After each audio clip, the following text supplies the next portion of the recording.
And now, it's time for another Dice Tower review with Tom Vasel.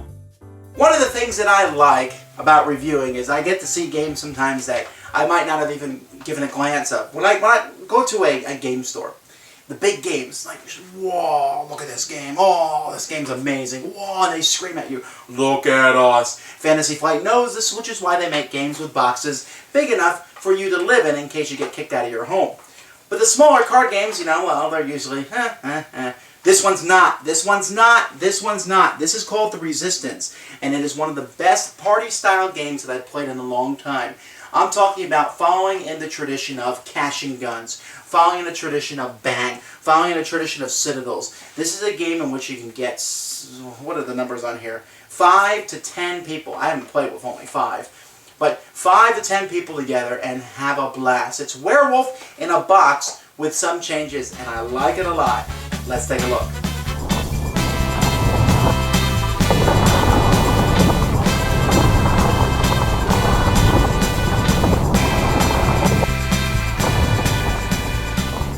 In this game, players are joining the Resistance. You're fighting some higher power. You can pick that power. It could be Walmart. It could be the evil dictatorship of Hukachashafasama.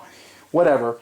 And at the beginning of the game, cards are passed out. This shows you that you're part of the Resistance. This shows you that you are a slimy informer working for the powers that be, trying to overthrow the Resistance. These cards are given out randomly, and a certain amount are given out depending on how many players are involved in the game.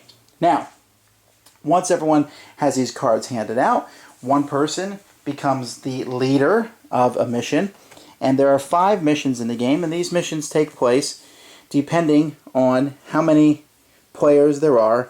So, for example, let's say we're playing a 7-player game. We have 4 people who are good guys and 3 people who are bad. So 3 out of the 7 people are traitors to the Resistance, the other 4 are working against them. And then in the 7-player game, we have 5 different missions going on. And in the first mission, we're going to send out some people. And in the second mission, we send out some people. And we continue to do so. We send out different amounts of people in each mission. So, for example, in mission number 1, you're going to send out 2 people. So, let's say I'm the leader of the mission. And I'll say, okay, I'm going to send out Joe and Bob on a mission. Does everybody agree with that? Everybody has vote cards. Whoops, those aren't vote cards. These are vote cards. Everybody has 2 vote cards. They have a yes and a no card.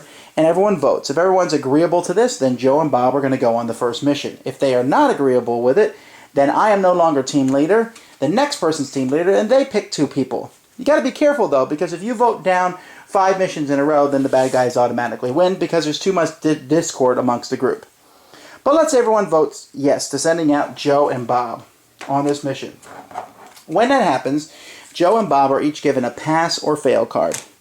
Each of them is given a pass or fail card, and they are going to pick one of those cards to play, and the other card is discarded without anyone seeing it.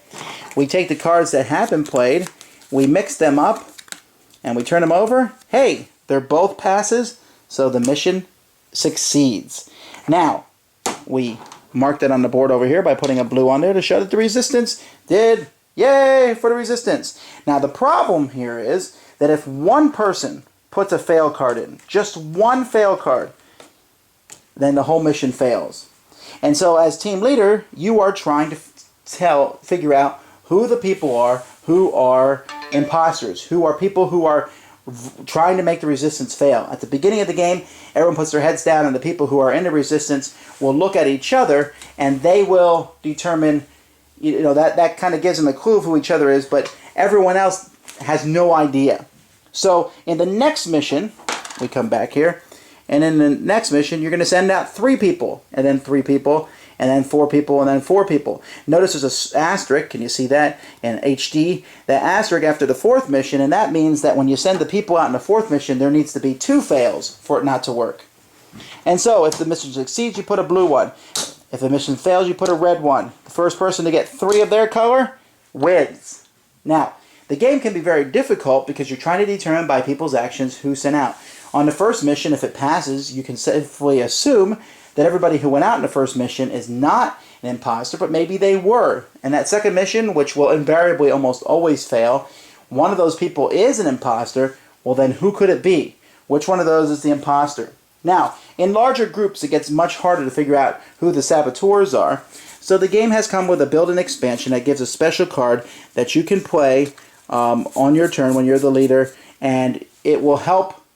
It just adds a little bit of an edge to the resistance fighters, and rather than the traitors. But overall, it's very much a party game and depends on the group playing it.